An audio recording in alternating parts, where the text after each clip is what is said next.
Hi students, my name is Praseetha. मैं आज आपको हिंदी पढ़ाने जा रही हूँ और आप सब लोगों का मेरा चैनल सूर्या हिंदी ट्यूटोरियल में तहे दिल से स्वागत है।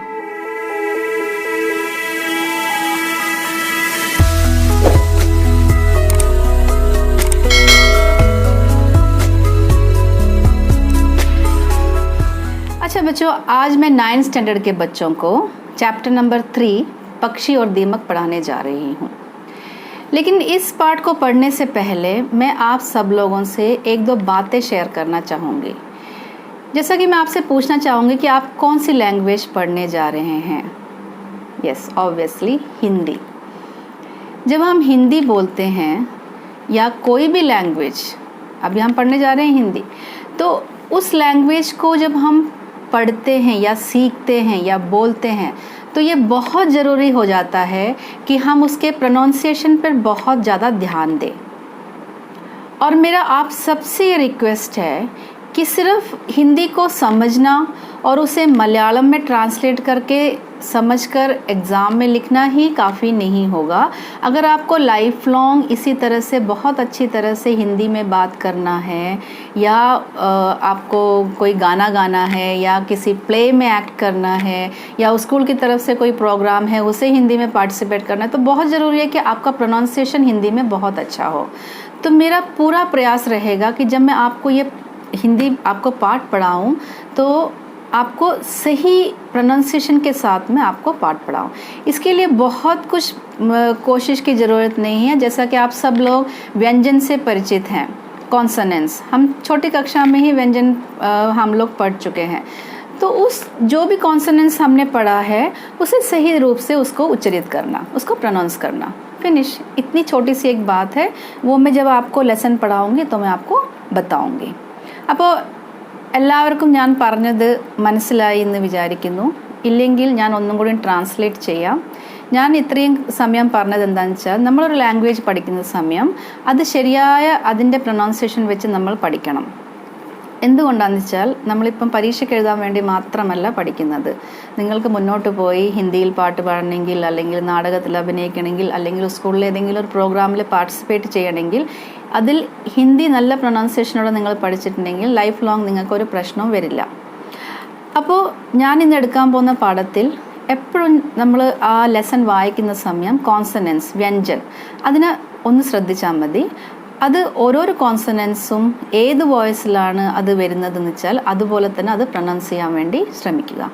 അപ്പോൾ ഞാൻ ജാസ്തി ഇതിലേക്ക് ഡീപ്ലി ഒന്നും പറയാതെ നിങ്ങളെ വിഷമിപ്പിക്കാതെ നമുക്ക് പാഠത്തിലേക്ക് കിടക്കാം. അത് നമ്മൾ വായിക്കുന്ന സമയം നിങ്ങൾക്ക് അത് ശരിയായ രൂപത്തിൽ മനസ്സിലാകുമെന്ന് വിചാരിക്കുന്നു. ഓക്കെ, അപ്പോൾ നമുക്ക് ലെസണിലേക്ക് പോകാം.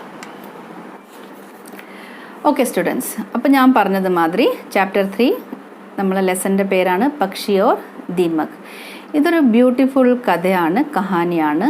അപ്പോൾ ഈ കഹാനി എഴുതിയ ആളുടെ പേരാണ് ഗജാനൻ മാധവ് മുക്തിബോധ്. ഗജാനൻ മാധവ് മുക്തിബോധ് ഹിന്ദി സാഹിത്യത്തിലൊരു വലിയ പേരാണ്. അയാൾ നല്ലൊരു കഹാനിക്കാരാണ്, കഥാകാരാണ്. അതുപോലെ തന്നെ അയാൾ എത്രയോ നല്ല നല്ല ബ്യൂട്ടിഫുൾ രചനകൾ എഴുതിയിട്ടുണ്ട്. അപ്പം നിങ്ങൾ കുട്ടികൾ എന്താ ചെയ്യേണ്ടതെന്ന് വെച്ചാൽ ഇയാളെ പേര് നല്ലോണം പഠിച്ചു വെക്കുക. മോസ്റ്റ്ലി ഒരു ക്വസ്റ്റ്യൻ വരാൻ സാധ്യതയുണ്ട്. ഈ കഥയുടെ രചനാക്കാർ അല്ലെങ്കിൽ കഥാകാർ ആരാണ് എന്നുള്ളത്. അപ്പം ഗജാനൻ മാധവ് മുക്തിബോധ്.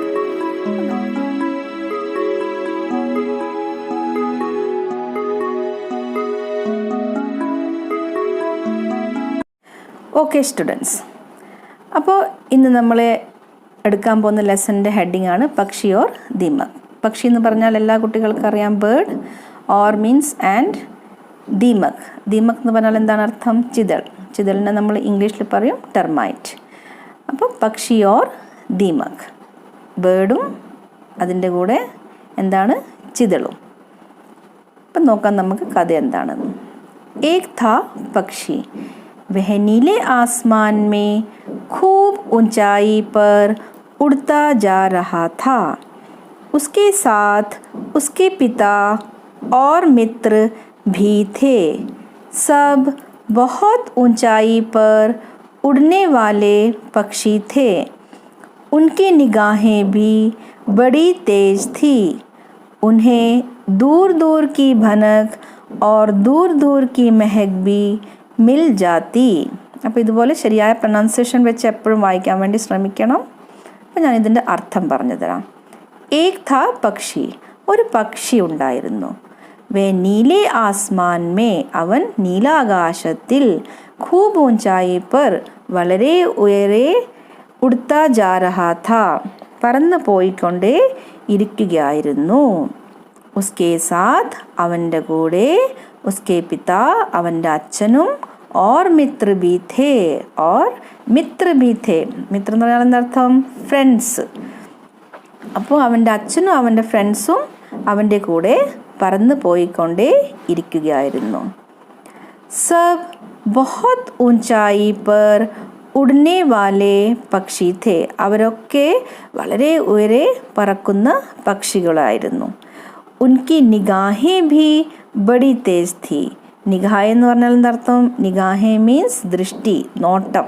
അപ്പോൾ അവരൊക്കെ നോട്ടം വളരെ തീക്ഷ്ണമായിരുന്നു. തേജ് ഥി എന്ന് പറഞ്ഞാൽ എന്തർത്ഥം? തീക്ഷ്ണമായിരുന്നു. ഉൻഹേ ദൂർ ദൂർ കി ഭനക്, ആ പക്ഷികൾക്കൊക്കെ വളരെ ദൂരത്തുനിന്ന് തന്നെ, ഭനക് നേരിയ ശബ്ദം, ഓർ ദൂർ ദൂർ കി മെഹക്, വളരെ ദൂരെ നിന്ന് തന്നെ, മെഹക് ഗന്ധം, ഭീ മിൽ ജാത്തി, അവർക്ക് നേരിയ ശബ്ദവും നേരിയ ഗന്ധവും വളരെ ദൂരത്തുനിന്ന് തന്നെ കിട്ടുമായിരുന്നു. एक दिन वह नौजवान पक्षी ज़मीन पर चलती हुई एक बैलगाड़ी को देख लेता है. उसमें बड़े बड़े बोरे भरे हुए हैं. गाड़ी वाला चिल्ला चिल्ला कर कहता है, 2 दीमकें लो, एक पंख दो. एक दिन, ഒരു ദിവസം, वह नौजवान पक्षी, ആ യുവാവായ പക്ഷി, ജമീൻ पर चलती हुई, നിലത്തുകൂടി നടന്നുകൊണ്ടേ ഇരിക്കുന്ന, ഏക് ബാൽഗാഡി കോ ദേഖ് ലേത്താ ഹെ, ഒരു കാളവണ്ടിയെ കാണുന്നു. ഉസ്മേ ബഡേ ബഡേ ബോരെ ഭരേ ഹുവേ ഹെ, ആ കാളവണ്ടിയിൽ ബോരെ, ബഡേ ബഡേ മീൻസ് വലിയ വലിയ, ബോരെ മീൻസ് ചാക്കുകൾ, ഭരേ ഹുവേ ഹെ നിറച്ചിട്ടുണ്ടായിരുന്നു. അപ്പോൾ ആ കാളവണ്ടിയിൽ എന്താ ഉണ്ടായത്? വലിയ വലിയ ചാക്കുകൾ നിറച്ചിട്ടുണ്ടായിരുന്നു. ഗാഡി വാല ചില്ലാ ചില്ലാക്കർ കേത്താ ഹെ, ആ കാളവണ്ടിക്കാരൻ ഉറക്കെ ഉറക്കെ വിളിച്ചു പറയുന്നാണ്. എന്താണ് വിളിച്ചു പറയുന്നത് ആ കാളവണ്ടിക്കാരൻ? 2 ദീമക്കേ ലോ, 2 ചിതലുകളെ എടുത്തോളൂ. ഏക് പങ്ക് ദോ, ഒരു തൂവൽ തന്നോളൂ. പക്ഷി നോക്കുമ്പോൾ ഭൂമിയിൽ കൂടെ ഒരു കാളവണ്ടി പോകുന്നു. ആ കാളവണ്ടിയിൽ വലിയ വലിയ ചാക്കുകൾ നിറച്ചിട്ടുണ്ടായിരുന്നു. ആ കാളവണ്ടിക്കാരൻ ഉറക്കെ പറയുന്നുണ്ട്, 2 ചിതലുകൾ എടുത്തോളൂ, ഒരു തൂവൽ തന്നോളൂ. അപ്പോൾ ഈ ലൈൻസിൽ നമുക്ക് എന്താണ് മനസ്സിലാക്കാൻ കഴിയുന്നതെന്ന് വെച്ചാൽ, കാളവണ്ടിക്കാരൻ പക്ഷിയെ പ്രലോഭിപ്പിക്കുന്നു. അവൻ എന്താണ് പറയുന്നത്? 2 ചിതലുകളെ എടുത്തോളൂ, ഒരു തൂവൽ തന്നോളൂ. ആ പ്രലോഭനത്തിൽ ആ പക്ഷി വീഴുവോ ഇല്ലയോ എന്നാണ് നമ്മളിനി കഥയിലേക്ക് മുന്നോട്ട് വായിക്കാൻ പോകുന്നത്. उस नौजवान पक्षी को दीमकों का शौक था. वैसे तो ऊंचे उड़ने वाले पंछियों को हवा में ही बहुत से कीड़े तैरते हुए मिल जाते, जिन्हें खाकर वह अपनी भूख थोड़ी बहुत शांत कर लेते.